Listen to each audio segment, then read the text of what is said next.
Guys, তৈরি হয়ে গেল কুড়মুড়ে, অনেকটা টেস্টি ইয়ামি বাচ্চাদের খুবই পছন্দের একটি রেসিপি পটেটো চিপস। আর এই চিপসটি খুব সহজেই তোমরা তৈরি করে নিতে পারো ঘরের অল্প কিছু উপকরণে। আসসালামু আলাইকুম, welcome back to my channel. কেমন আছো তোমরা সবাই? আশা করি ভালো আছো। আল্লাহর রহমতে আমি অনেক ভালো আছি। তো গাইস, তোমাদের মাঝে আরেকটি ঝটপট রেসিপি নিয়ে চলে আসলাম। তো আজকে কি রেসিপি তোমাদের সাথে শেয়ার করব। তো গাইস, ভিডিওটি ফার্স্ট থেকে লাস্ট পর্যন্ত দেখতে থাকো, আশা করি ভালো লাগবে। আর ভালো লাগলে প্লিজ একটি লাইক আর একটি সাবস্ক্রাইব করে পাশে থাকবে। তো গাইস, রেসিপিটি তৈরি করার জন্য লাগবে আলু, আর সেই আলুটাই আমি নিছি। তো আজকে আমি তোমাদের সাথে যেই রেসিপিটা শেয়ার করব সেটা হচ্ছে মেশিন ছাড়া হাত দিয়েই পটেটো স্প্রিং রোল চিপস। তো সেই চিপসটাই আমি তোমাদের সাথে শেয়ার করব, বাচ্চাদের পছন্দের একটা জিনিস। তো গাইস, চিপসটা তৈরি করার জন্য এমন লম্বা লম্বা সাইজের আলু লাগবে, তাহলে চিপসটা দেখতে খুবই সৌন্দর্য লাগবে।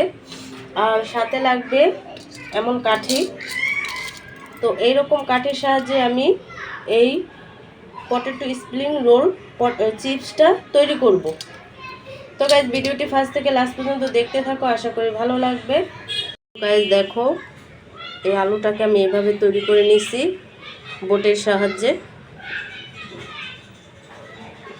তো এখানে আমি নিয়ে নিচ্ছি চালের গুঁড়ো, দিয়ে দিচ্ছি স্বাদ মতো লবণ। তো এখানে দিয়ে দিচ্ছি কর্নফ্লাওয়ার না থাকলে তোমরা ময়দা ব্যবহার করতে পারো। দিয়ে দিচ্ছি শুকনো মরিচের গুঁড়ো, কালারটা সুন্দর দেখাবে তার জন্য দিয়ে দিচ্ছি।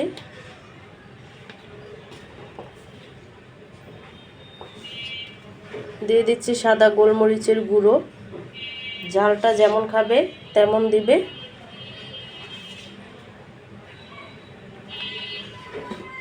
তো সবগুলো শুকনো উপকরণ আমি মিক্স করে নেব। তো গাইস, এখানে আমি অল্প অল্প পানি দিয়ে একটা ব্যাটার তৈরি করে নেব।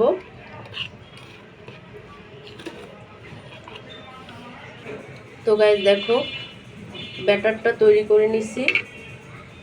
তো আমি এখানে ব্যাটার দিয়ে দিব, খুব ভালোভাবে মিক্স করে নেব।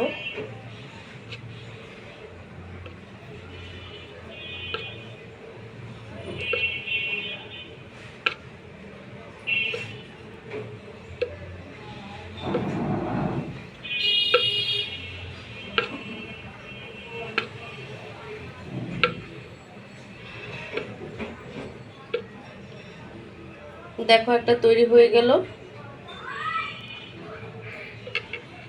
পটেটো ভাজার জন্য এখানে আমি তেল বসাইছি, তেলটা অলরেডি গরম হয়ে গেছে।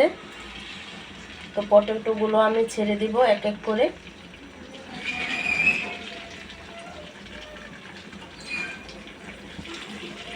তো লাল করে ভেজে নেব। দেখো, পটেটোগুলো কিন্তু ভাজা হয়ে গেছে। তো সবগুলো আমি তুলে নেব। গাইস, তৈরি হয়ে গেল কুড়মুড়ে, অনেকটা টেস্টি ইয়ামি বাচ্চাদের খুবই পছন্দের একটি রেসিপি পটেটো চিপস। আর এই চিপসটি খুব সহজেই তোমরা তৈরি করে নিতে পারো ঘরের অল্প কিছু উপকরণে।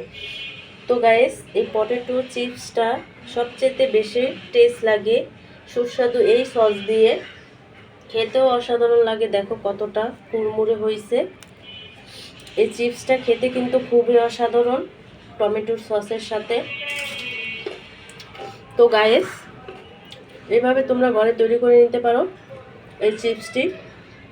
মেশিনে সব কিছুই তৈরি হয়, আমরা চেষ্টা করলে কিন্তু হাতেও তৈরি করতে পারি।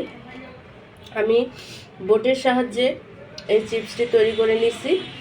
তো গাইস, আজকে রেসিপিটি কেমন লাগছে অবশ্যই কমেন্টে জানাবে।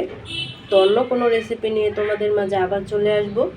আজকে এই পর্যন্তই। সবাই সুস্থ থাকবে, ভালো থাকবে। আল্লাহ হাফেজ।